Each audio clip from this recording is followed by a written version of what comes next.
Alright, I'm Alan Magtoto. I'm one of the pastors here in Victory Green Hills. And if you are a first-timer, you are welcome here. Pwede bang taas niyo yung kamay? First-timer, kanina tinanong niya, wow, ang dami!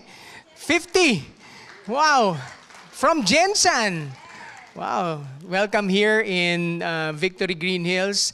I hope this will not be your last time. And today, we are on our 4th week. Everybody say 4th week ng ating series, What Shapes Us, and we will talk about the gospel. Pag sinabi nating the gospel or gospel, marami pong misconception. Pag tinanong mo yung katabi mo ngayon, I'm sure sasabihin niya, ha? Gospel?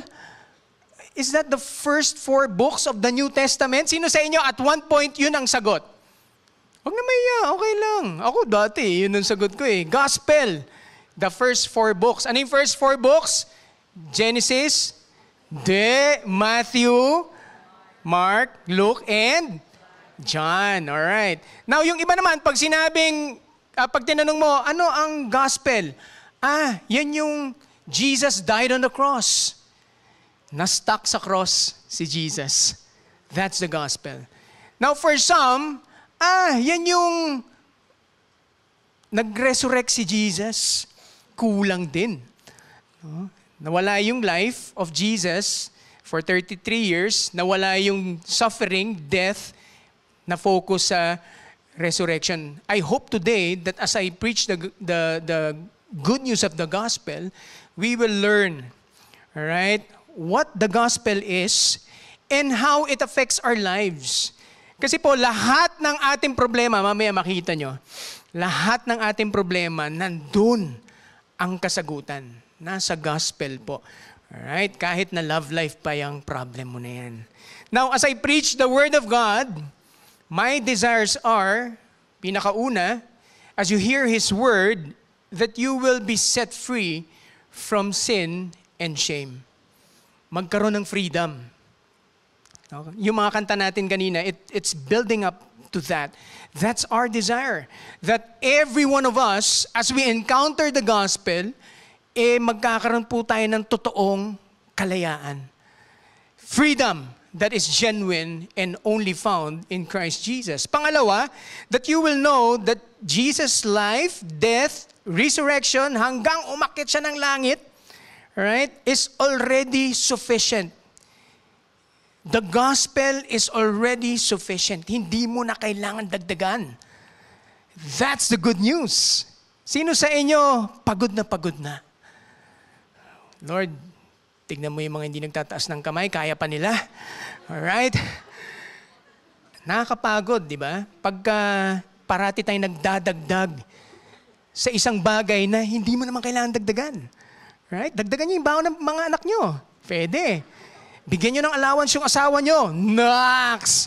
Yung mga bagay na yun, pwede niyong dagdagan. Pagdating sa gospel, it's already sufficient. And I hope you will catch that. And lastly, that you will have 2 responses. First response, if you're not a believer yet, it's okay. Because you're here today, and I do believe God is inviting you to 100% surrender. Huwag niyo nang pakawalan tong araw na to. This is the day that the Lord has made for you. And yung pangalawa, you will be a minister. Everybody say minister. You'll be a minister of reconciliation. Alright? 100% surrender and a minister of reconciliation. Let's start with the statement of faith. We believe the gospel is the good news that God became man in Jesus Christ to reconcile lost people to Himself. He lived a perfect, sinless life on our behalf and died on the cross for our sins.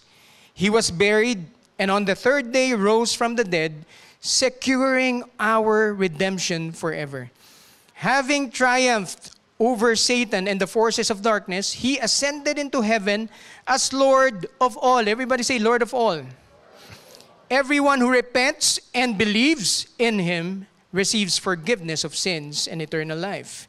Can I ask everyone to please rise as we read our word for today? Open your Bible, 2 Corinthians 5:17 to 21, or 18 to 21 rather. All this is from God, who through Christ reconciled us to himself and gave us the ministry of reconciliation. That is, in Christ, God was reconciling the world to himself, not counting their trespasses against them, and entrusting to us the message of reconciliation. Therefore, we are ambassadors for Christ, God making his appeal through us. We implore you on behalf of Christ, be reconciled to God.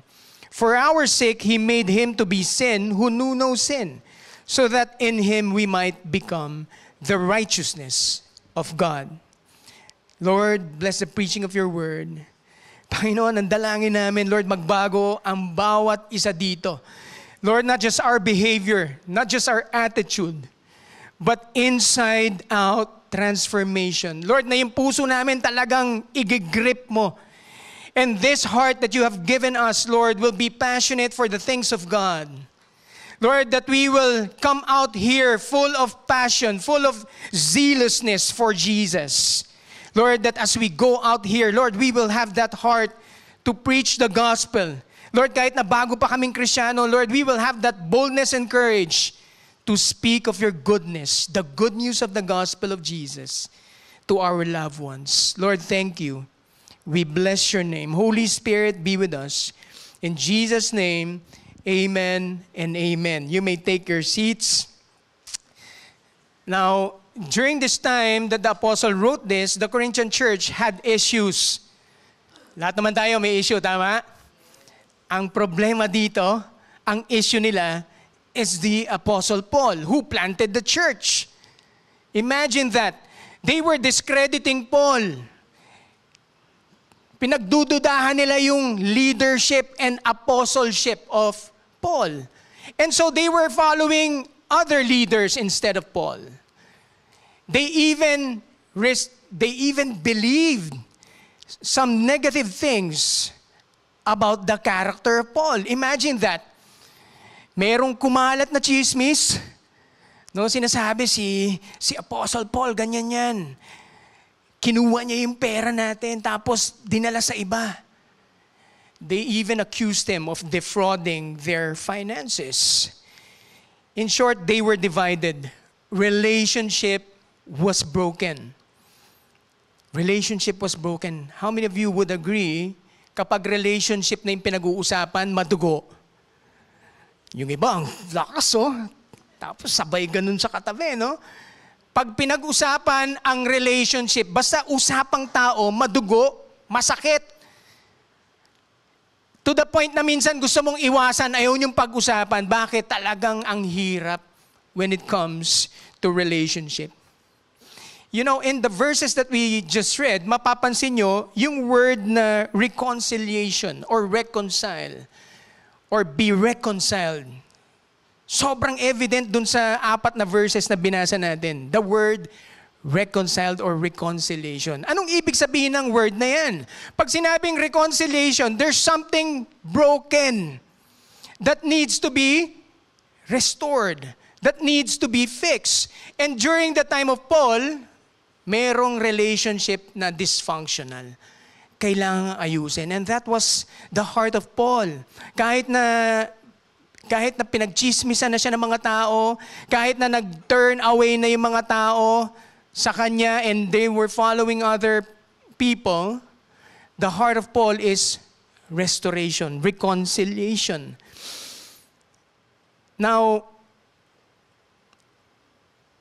lahat tayo, meron po tayong ganitong problema. And this is the headline that I want you to understand. We all have relational problem with God. Lahat po tayo, meron tayong problema sa Panginoong Diyos. Maybe you're saying, Pastor, ako wala. I'm living a blessed life.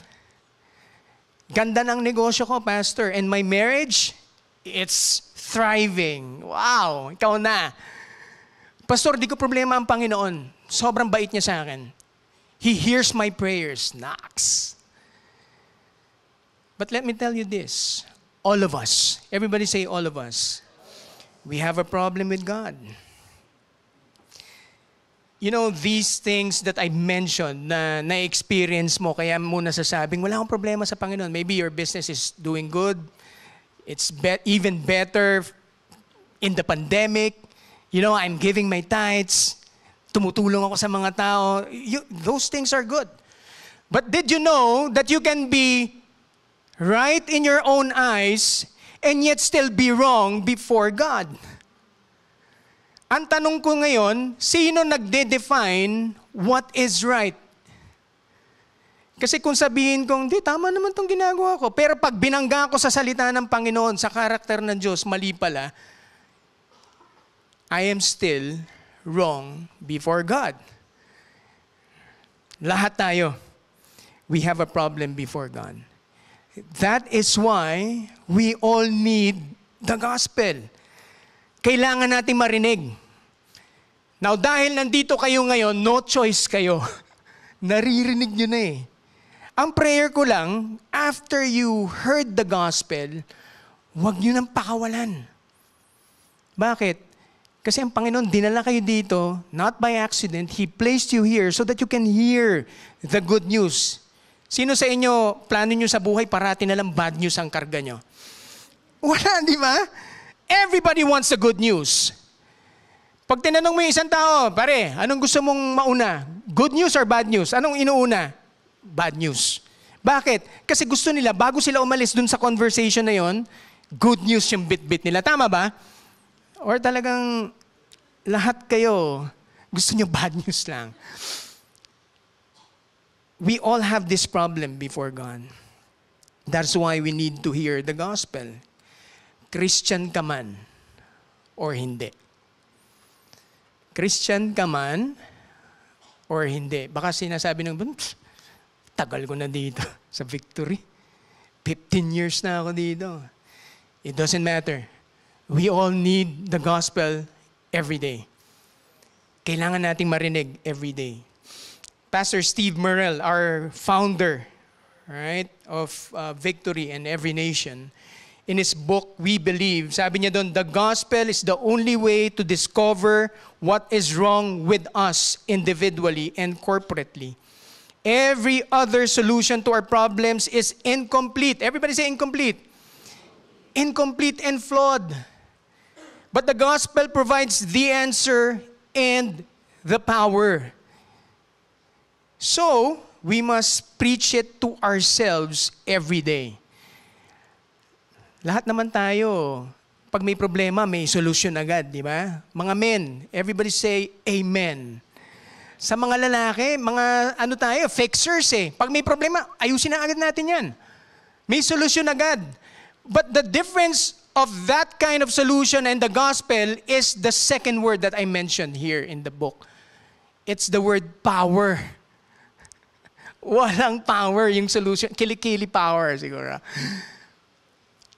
But the gospel is different. Why? Because it solves your problem and it has the power. Not just to solve the problem, but to bring you far beyond your lifetime. You need to hear the gospel. Now, to better appreciate the gospel, let us start with the problem. Ito na yung sinasabi ko kanina. Unahin na natin yung bad news. All right? What is the bad news? The bad news is sin. Sin is the bad news. There is an immeasurable gap between God and man because of this three-letter word, sin. Why? Because our God is holy and we are not. Ang Panginoon po natin, sobrang holy niya, He cannot participate in any kind of sin. Kahit na maliit pa yan, kahit na white lies pa yan, kahit na, pastor, ano naman to makakabuti naman to sa marami, compromise lang ako ng konti. Our God is not like that. He cannot be with sin. Why? Because He is holy. 1 Samuel 2:2, there is none holy like the Lord, for there is none besides you. You know, in another verse, I think it's 1 John 5, God is light and there is no darkness in Him at all. Hindi pwede magsama ang kasalanan at Panginoon. So, anong ibig sabihin nun? Nung nagkasala ang ating mga forefathers, Adam and Eve, the moment they sinned, there was separation between man and God. That's the bad news. You know, sin is a direct attack to God. While preparing for this preaching, talagang nadurog ang puso ko. Pwede bang maging vulnerable? Minsan, parang I take sin lightly. Pwede naman ako magbago, maybe you're this. Pwede naman ako magbago before akong kunin ni Lord. Bata pa naman ako, pastor. Siguro pagdating ko na lang ng 75, total yung tatay nanay ko, long life eh. Doon na lang ako magbabago. But while I'm here right now, I'm okay. I'm enjoying this life. I'm sure God will honor this. Kasi gusto niya naman happy tayo, di ba? So dito na muna ako. Pastor, okay lang ba? Tawagan kita pag malapit na ako mamatay, ha? I-anoint mo yung head ko sa deathbed para sure, diretso ako. Church, sin is a direct attack to God. Sin is offensive to God. Yan na, umiinit na yung puwet. Pastor, ba't ba ako napasok dito? And the only right response of God, who is so holy, is His wrath. Ito lang po ang tamang response ng Panginoon na napakabanal. The only right response of God is His wrath. No, the other day, my mom messaged me. Sabi niya, Alan, bakit ba iba ang God ng Old Testament tsaka New Testament? Yung Old Testament parang parating galit. Parang konting kibot lang, patay, isang clan. Patay, isang lahi. Pero sa New Testament, grabe, sobrang gracious ang bait. And so I messaged my mom, our God never changes. Whether He is in the Old or the New Testament, He is the same. Galit lang siya sa kasalanan talaga. Pagdating sa New Testament, nandun na si Jesus as 100% man. Mamaya, pupunta natin. I'm getting ahead of myself. But He is the same. You know, when we say wrath of God, hindi ito mood swing. Sa mga babae, di ba? Ewan ko. Wow. Baka matrap ako dito. Andito yung asawa ko. Di ba? Ano? Sa mga women, you have mood swings, right? And pag sinabing mood swings, ibig sabihin, may minsan, okay. Minsan biglang, anong ginawa ko? Anong ginawa ko? Ba't nakataas ang boses nun? Ito lang naman sinabi ko. Hindi mo matansya. Yung wrath ni God, it's not a mood swing. It's not an emotional swing. Na pagka nagalit siya, ganun. Hindi ganun ang ating Panginoon. God's wrath is just. May hustisya.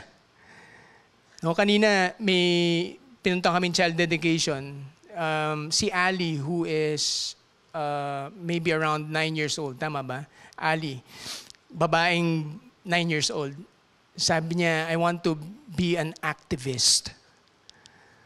Sinabi niya sa dad niya, gusto niya maging aktivista. So sinabi sa akin ng dad niya, Pastor, si Ali daw gusto kong maging aktivista. So sabi ko, bakit? She hates injustice. So sabi ko, grabe yung puso ng batang to. She hates injustice. So sabi ko, Ali, did you know you don't have to be an activist to do something about the injustice here in our nation? Pwede mong i-preach yung gospel. Why? Because the God that we worship, the God who's so holy, is also a God who is just. Ayaw niya ng injustice. You don't have to go to the mountain to do that. You just have to be a preacher of the word. No? So sabi ng bata, di ko alam kung nag-make sense, but I hope it made sense to her that our God is just, may hustisya. J.I. Packer in his book, Knowing God, sabi niya doon, God's wrath in the Bible is never the capricious, self-indulgent, irritable, morally ignoble thing that human anger so often is. It is instead a right and necessary reaction to objective moral evil. Yun sinasabi ko kanina. The wrath of God is His right response because He is holy. And sin is a direct attack. You know, when you're in Santa Monica, it's a direct attack to God. I read this from an article. God's wrath is His love in action against sin. Let that sink in. Ang galit daw ng Panginoon, the wrath of God, is an expression of His love. And so, when I read this, mag-iiba talaga yung pananaw mo sa ating Ama. And my prayer, church, is that all of us, not just me, not just my family or our leaders here, but all of us will not experience the wrath of God. I would rather be on that side of that loving side of God. Hindi, Pastor, okay lang ako, kaya ko yung wrath ni God. Okay. Sige, kapit pa. Now, the Bible is very clear that you and I, diniscuss natin to last week, you and I have inherited this sin. Hindi po to tumigil kay Adam. Lahat po tayo makasalanan. Kaya ganun yung headline ko, all of us have relational problem with God. Because all of us, in Romans 3:23, have sinned and fall short of the glory of God. All. No exemptions. Hindi ubra dito yung PWD card, yung senior card. Whether you're young, you're 1 year old, you're in the womb, you're 70, 85, 90, exiting this world, we are all included in this. Lahat tayo nagkasala sa Panginoon. The bottom line is, we cannot save ourselves. Everything that we do falls short of the glory of God. Bakit? Ibabalik ko dun sa una kanina para mas maintindihan natin, God is holy, man is not. And so kahit magpatong-patong tayo, remember the story of the Tower of Babel, right? Gusto nilang i-reach God. They cannot. Binasag nga ni Lord yun eh. We cannot reach God. We cannot even get closer to God. Why? Because we are all not holy. We are all sinners. All of us. We cannot save ourselves. We cannot go closer to God on our own. That's the bad news. Eto pa, dagdagan natin yung bad news. Kasi nga, bad eh.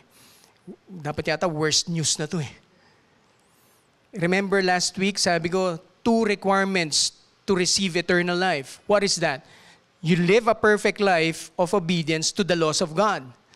How many of you, ngayong araw na to, perfect kayo sa law ni God? May nagtaas ang kamay, grabe. Ikaw na. Nobody. Yung pangalawang requirement, somebody has to remove the guilt and penalty of our sin. How can you remove the penalty of one person, of your friend, of your mom, of your dad, if you yourself, you're unholy? Tama? We cannot save ourselves. We failed on those 2 requirements. And so, we are all destined to experience the full wrath of God. Hindi po 50%. It's the full wrath of God heading towards us. That's the bad news. But there is a good news. Yon. There is a good news. Romans 6:23. I'll read the Tagalog version, ASND. Sapagkat ang kabayaran ng kasalanan ay kamatayan. Kabayaran ng kasalanan ay kamatayan. Somebody has to pay that. Kailangan may mamatay. Hindi pwede ang katabi mo. Kahit na galit ka na dyan. Bakit? Pareho lang kayo ng status. We are not holy. We cannot pay the debt by the death of someone else. Our death is not enough to pay the penalty of sin. Now, I want you to imagine that if we cannot pay, saan tayo papunta? It's a life of darkness. Can you imagine your life right now living in darkness and hopelessness? Walang pag-asa. Ngayon pa lang nga dito sa mundong ito, pag meron ng walang pag-asa, ano nangyayari? They kill themselves, thinking that when they kill themselves, it's the end of their misery. Pupunta na sila sa langit. That's not the case according to the scripture. And so imagine your life away from God. No light. Araw-araw may sin and shame. Parati kang guilty. Parati kang may condemnation. A life without God. Full of darkness and hopelessness. Full of depression. Full of sicknesses. I cannot imagine my life like that. That's why I'm so eager to share the gospel to others. Bakit? Iba ang buhay na nasa Panginoon. Ang layo. Immeasurable.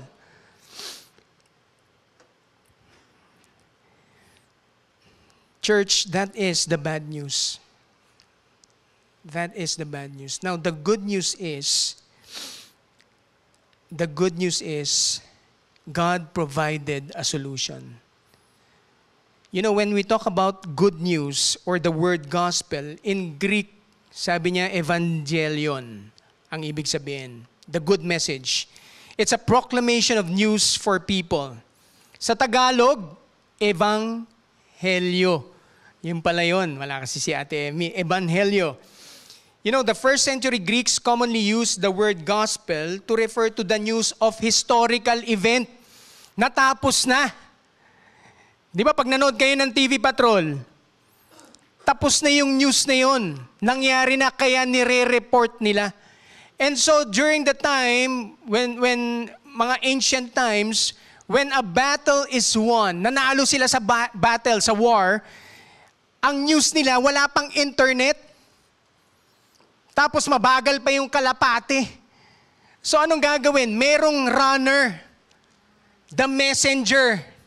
Yung messenger na yan, tumatakbo ng mga ilang bundok, tinatawid, yung mga ilang ilog, linalangoy. Tapos pagdating niya dun sa lugar, siguro mga after 1 year, hindi ko alam kung anong timeline, pagdating niya dun, i-herald niya, ipipreach niya yung good news. We have already won. Tapos na. Full. Wala na kayong kailangan gawin. Hindi na kayo kailangan magpadala ng sundalo dun. Panalo na tayo. That's the good news. Romans 6:23, for the wages of sin is death, but the free gift of God. Everybody say free. The free gift of God is eternal life through Christ Jesus our Lord. This is the good news. Bakit? Tapos na. Hindi mo na kailangan dagdagan. Sabi diyan, through Christ Jesus, the battle have been won. No need to add anything. You know, church, God's divine solution to sin is Christ Jesus. Everybody say Jesus. Kaya pag naririnig niyo yung pangalan na Jesus, and you're worshiping the name of Jesus, grabe ang ano niya na. In short, when you are worshiping Jesus, you're worshiping because He's worthy of all our praise. Imagine, He changed our status. Those who repent and believe in the work of Christ and turn their backs on sin and turn to God, nagbabago ang status. This is the good news. 2 Corinthians 5:21, for our sake He made Him to be sin who knew no sin, so that in Him we might become the righteousness of God. Jesus is the only perfect substitute to take away the wrath of God. Imagine this, nung nasa cross po siya, that should have been you. You. Every one of us. That's us on the cross. And what happened was, He took it. Instead of us, He was nailed on the cross and took the full wrath of God. Siya na yung kumuha nun instead of us. Why? Because He is the only one qualified to take our place. He lived a perfect and a sinless life, which hindi natin na-meet na requirement. He is the only one qualified to do that. You know, the gift of life, the gift of eternal life is free. Tama? Ephesians 2:8-9, sabi doon, for it is by grace, through faith, that you have been saved. Anong ibig sabihin nun? Libre. But sometimes when we say it's free, nalilesen yung value. Tama ba? Pag libre, binigyan ka ng regalo, minsan, ang baba ng ownership. Bakit? Libre, hindi ko naman pinaghirapan yan. Kaya nga, ang ginagawa ng tao, because it's free, yes, they accept it, pero anong gagawin? Dagdagan natin, kasi libre. Dagdagan natin ang value. Baka kasi maging mas closer ako kay God. Hindi, libre na nga eh. Nagkakaroon tayo ng disconnect when we define free as such. But did you know, yes, it's free for us, libre para sa atin, yung binibigay na regalo na eternal life, but it cost Jesus His very life. Sa atin libre, pero sa Kanya hindi. Binayaran niya. Bakit kamo? Kasi si God hates injustice. Because He is a just God. Di ba pagka may nagkasala, may nag-murder, anong gagawin? Dadalhin sa korte. Pag guilty, anong gagawin? Boom, guilty. Ito yung penalty mo, 20 years life imprisonment or whatever you call it. May justice. Ang Panginoon, ganun din. He is just.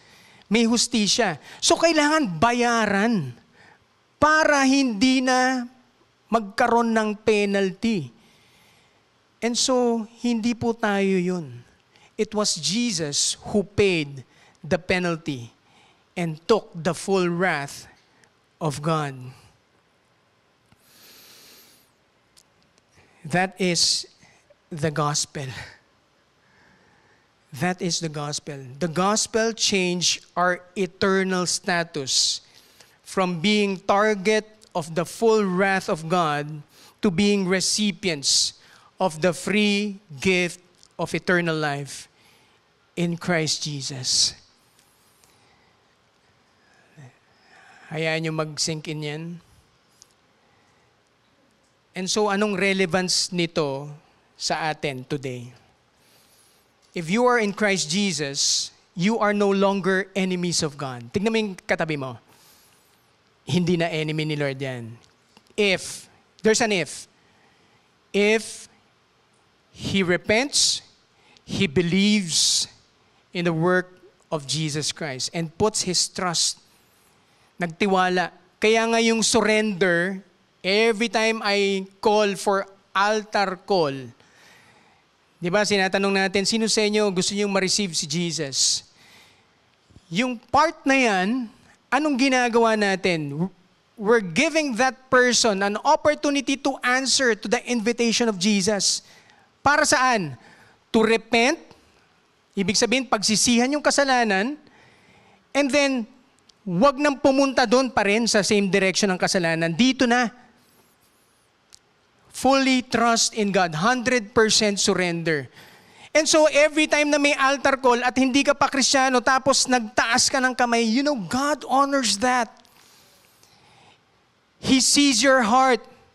And anong kapalit nun when you repent and believe in the work of Christ and start following Him? You receive eternal life. Wow. I don't know with you, but that is the good news. Now God, you have been saved and you have been reconciled back to God. That's one more. Nagkaroon ng reconciliation.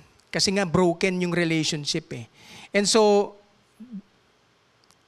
He reconciles you back to our Heavenly Father. The gospel is the good news that if anyone repents and believes in Jesus, their relationship with God is restored. Yun na yun. Sarap, no? Now, we are at peace with God, no longer enemies. Now, He calls you friend. He calls you friend. Now, not only that relationship with God is restored, there is a promise of new life. How many of you would want that? A new life. Right? Lord, tingnan mo ha? Tingnan mo? Okay. Yan na. Everybody wants a new life. No? Everybody longs for a reset or a fresh start. Naalala ko nung bata ko pag natatalo na kami sa Battle City. Yan, di ba? Yung mga panahon natin during the 80s. Mario Brothers, pag naubusan na ako ng life, yung family computer nun, may reset button. Dahil sa sobrang kakapindot ng reset button, nasisira na. So anong gagawin namin? Eject button. Ayoko na. Talo na. Everybody longs for a reset in our life. Lalo na pag ikaw yung tao, alam mo, ang dami mong pagkakamali. Kaya mo naman na-appreciate yung gospel because you acknowledge that you are at the bottom part of your life. When you realize that you are utterly helpless and you can no longer save yourself, sarado na lahat, puro dead end na ang buhay mo, that's when you appreciate the good news. Kapag masarap ang buhay mo, minsan di mo na mapansin yan. Ano, okay naman ako. But when you know and you acknowledge that there is a real problem, that there is a relational problem between you and God, that's when you grab the gospel. Why? Because it's really the good news of Jesus Christ. Malapit na naman ang New Year. Maglalabasan na ang New Year's resolution. Tama ba? Huwag na natin hintayin. Isipin mo culturally, hinihintay natin yung December 31, 12 o'clock para sabihin, Lord, gusto ko na magbago. Pero sa totoo lang, after 3 days, hindi naman nagbabago. Tama ba? Naalala ko noon, year 1995 maybe. I was already a smoker, heavy smoker. And so, every New Year, dahil pinapagalitan ako ng nanay ko, sasabihin niya, alam mo ba, pupunta ka ng impyerno. Dahil sinusunog mo na ngayon yung katawan mo, sa impyerno, sunog na sunog ka. And so every New Year, I would crumple a pack of cigarette and would throw it on top of the roof, saying, Lord, ayoko na yan, babagong buhay na ako, promise Lord. After 3 days, dahil yung pagkakrumple ng sigarilyo, hindi malambot lang, alam mo yung pagka hindi ka serious, kukuha akong hagdan. Meron pang mga buo. Pag putol, anong gagawin mo? That's the life of a person who cannot change himself. He will go back in cycle. No? Marami na nakaka-relate ngayon. No? Yung mga nagsabing, Lord, simula this year or 2024, I will change my habit. I will never drink anymore. I will never smoke. Lord, titigil ko na yung porn. Lord, di na ako mag-gamble. Lord, mamahalin ko na yung asawa ko. Lord, mag-aaral na ako mabuti. Titigil ko na yung mga bloody grades. I'll concentrate on your blood, Jesus. Kinami pang gospel, no? But believe me, without the gospel sinking in your heart, without the Spirit of God that comes with power, you will always go back to the same thing. Parang feeling mo, nako, back to zero na naman ako. Ito na naman. And then you'll wait for another year to do that again. Let me challenge you tonight. Take that bold step to fully surrender to Christ and say, Lord, I cannot save myself. Bakit ba kayo nahihirapan? Ang ganda ng ino-offer. You know why? Because imagine this is the good life here on earth. The good life that the world offers. Sobrang sarap nito. Ang tagal nyo nang ginagawa. Naging habit nyo na. And okay naman kayo. Hindi nyo pa natitikman yung wrath ni God. And so nakilala nyo ang Panginoon. Nahati. Imagine with me. You're now walking in two different directions. Pagka pinilit kong kumapit pa rin sa mundo, while holding on in this side of the world, which is God's side, eventually mapupunit yung pants ko. Mai-split ako. No? Bakit ka mo? Kasi ang sarap nito, Lord eh. Okay lang ba dito muna ako? Aakit ka. But at the same time, sigurista ka, hindi. Dito okay, Lord. Kasi 100% to sure eternal life. You're missing out a lot. Why not let that go? Why? Because this life in the sight of God is better than life. Better is 1,000 elsewhere. Tama ba? Better is one day in your court than 1,000 elsewhere. Grabe, no? Di ko na pagpapalit to. Dito na ako. Sa side where God is, where there is light, there's hope, there's joy, there's peace. And one day, dahil temporary lang naman itong buhay na to, one day, I will meet my Maker. But while I'm still here, I'm already enjoying a glimpse of heaven. I don't have to wait for eternity to see it and believe. Ngayon pa lang, I will take this sign. 2 Corinthians 5:17, sabi niya, therefore, if anyone is in Christ, he is a new creation. The old has passed away. Behold, the new has come. A new creation. We all want this. And only the gospel, only Jesus Christ can do this. You know, church, the gospel is the good news of a new life. Gospel is the good news of a new life. This is not from us. This new life has been paid in full by Jesus. Again, for all who are in Christ Jesus. Now that we have heard the gospel, what's next? Anong susunod, Pastor? Balikan natin yung 2 Corinthians 5:18. All this is from God who through Christ reconciled us to Himself and gave us the ministry of reconciliation. That is, in Christ, God was reconciling the world to Himself, not counting their trespasses against them, and entrusting to us the message of reconciliation. Therefore, we are, everybody say, we are. ambassadors for Christ, God making His appeal through us. Church, we are not just recipients of salvation and reconciliation.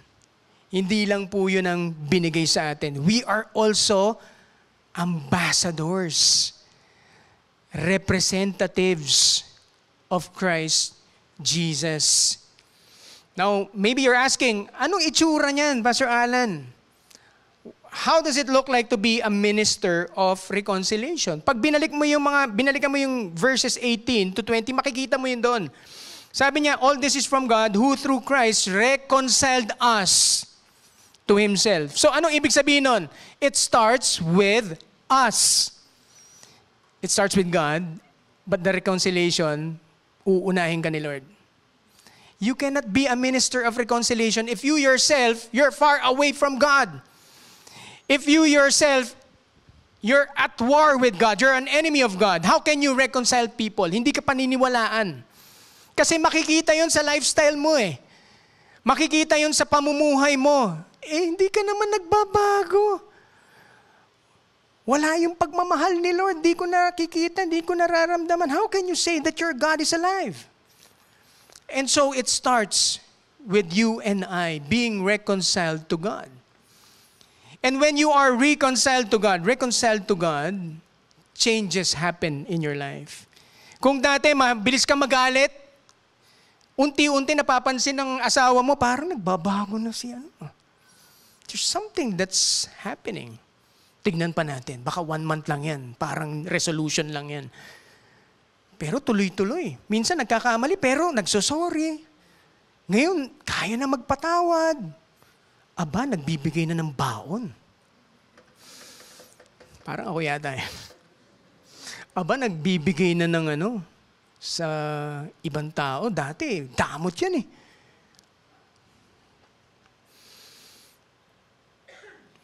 As you live out this new life in Christ, God will continuously transform and change you. I want you to know that. Ang salvation po, by the way, is not just one day. Salvation, yes, you are saved. Pag tinanggap mo ang Panginoon, nagrepent ka, you believed in His work, and then you started following Him, saved. Sabi sa Bible. Hindi ko sinabi. Pero it doesn't stop there. Salvation happens every day. You get transformed every day. Kaya nga, yung iba na, hindi, okay na ako. Ayoko maging part ng community. You're missing out a lot. Why? Because you are now, or the Holy Spirit is now in your heart and desires to change you. Hindi, okay na ako. Maging masungit na lang. Saved naman ako eh. I hope that's not your attitude. Know that your salvation is every day. It's continuous, progressive. That's what we call in Christian theology, sanctification. Sinasanctify ka ng banal na Espiritu Santo. You know, salvation is rooted in the past, worked out in the present, and guaranteed in the future. Rooted in the past, tapos na, that's the good news. Worked out in the present, now, today, and until you meet your Maker, and then there's a future glory. Alright? Sabihan mo yung katabi mo, di pa tapos si Lord. Yan. Now, aside from us being transformed daily, we are also called to be ambassadors. Babalik ko lang. So nakikita na yung transformation sa buhay mo, nagtataka na yung mga kapamilya mo, kapitbahay mo, ngayon nagpapapiesta na, grabe! Si Lodi, nagbago na! But we are also called to be ambassadors. And so God will give you platforms in a conversation, in a party, in a meeting sa office, or in a school setting. Bibigyan ka ni God ng opportunity. Paano? Minsan, may papadala siyang tao. Alam mo, Tol, napansin ko lang. Dati ang lakas mo mangopya sa akin. Ngayon, hindi na. Alam mo, Mare, dati marites na marites ka. Ngayon, parang yung bibig mo medyo kumalma na. when that time happens, you're not only called to demonstrate the gospel, but you're also called to preach the gospel. Anong ibig sabihin nun? Share mo sa kanila yung hope na meron ka, kaya ka nagbabago. Share the good news of the gospel. Why? Because they need it also. Everybody needs the gospel. Not just us. Now, ang tanong, hihintayin mo bang binabago ka na ni Lord para i-share yung gospel at maging ambassador of Christ? No. On the other side, kahit ngayon pa lang, when you receive Christ later on, when we ask for people who wants to receive Christ during the altar call before the communion, the moment you receive Christ, you are already a minister of reconciliation. Why? Because everybody is a minister. You don't have to wait for 1 week, 2 weeks. Hindi pa ako bihasa sa Bible. I'm sure you're not. But because you receive Christ, that is already a reason for you to be a minister of reconciliation. Di mo kailangan maging Bible scholar to share the gospel. Sabihin mo lang, bakit mo na-receive si Jesus? Kasi kinuha niya yung buhay na dapat sinabuhay ko eh. Kasi namatay siya sa cross for my sin. And you know what? Bro, after 3 days, He rose again. Bro, itong Diyos na to, kung kanino ako nag-surrender, buhay. And He answers my prayers. We can all do that. Everybody say all. We are all called to be ministers of reconciliation. You know, church, the gospel turns a recipient of this reconciliation to a minister of reconciliation.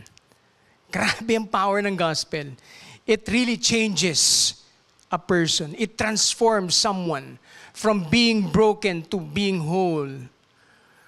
From being timid to being a preacher of the Word of God. The gospel turns a recipient of reconciliation to a minister of reconciliation. Let us all stand. Can we call the music team? Now we'll partake of communion. Today we'll celebrate and remember the works of Christ on the cross. Huwag muna kayong umalis. Let's do this together.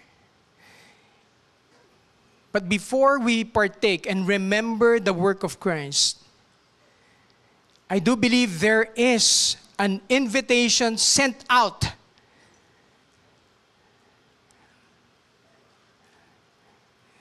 the invitation is still true today. The good news of the gospel of Jesus Christ. Now, there may be some of you, you are already saying, gusto ko yung sinasabi ng Bible. I want to be at peace with God. I'm tired running to and fro. Pastor, pagod na ako. Parati kong sinasabi, I'm gonna change, I'm gonna do this, and yet, I'm still here. Same person 10 years ago. Never changes. The scripture promises a new life. Yes, a new life. And believe me, it's not for all. Not for all. For only those who will believe, repent and turn away from their wicked life, from their sinful life, and start following Christ. Kung ikaw ay nandoon sa grupo na yon, you want to believe. You're not part of those who, okay na ako. Hintayin ko na lang yung wrath ni God. If you want to take that invitation today, I want you to come forward. I want you to go here in front so we can pray for you and I'm gonna lead you into prayer. Remember, this will change your status in life. We're talking about eternity. Don't take this for granted. We're gonna give you a few seconds. Our leaders will accompany you here. We will stand with you here. Don't be shy. Thank you, Jet. Yes, I see those people. Come on, palakpakan natin ang Panginoon. Wow, thank you. Thank you for your boldness. There's some more. I do believe there's some more. You're just shy. You don't know what to do. Just come here. We'll guide you. Praise God. Wow. You know, the Bible's very clear. When one is saved, the heaven is rejoicing. One soul saved. This is like 1, 2, 3, 4, 5, 6. Wow. Fiesta sa langit. And you know what? Because you made this decision, communion will never be the same way again for you. Mag-iiba po ang buhay nyo. Now, the Bible never promises a life without storms. Meron pa rin po yan. But here's what I am sure of. When you start surrendering your life to Christ and walk with Jesus in this community, the promise is not just eternal life, but He will change your life. Genuine change. And so, kung gusto nyo talagang tanggapin ang Panginoon, sundan nyo po itong panalangin ko. You may close your eyes. Panginoon, maraming pong salamat sa iyong pagmamahal. Today, ina-acknowledge po namin, ina-acknowledge ko na nagkasala ako sa iyo. Panginoon, patawarin mo po ako. Pagod na rin po ako. Lord, I want to surrender my life to you. Starting today, Lord, I want to follow you, Jesus. I believe that you are the Son of God. I believe you became 100% man, died on the cross, took the full penalty of wrath. Na dapat ako yon, Panginoon. But you took it for me. But after 3 days, you rose again, proving na ikaw talaga ang Diyos, ang aking Panginoon, aking Panginoon, Panginoong Jesus. Lord, marami pong salamat.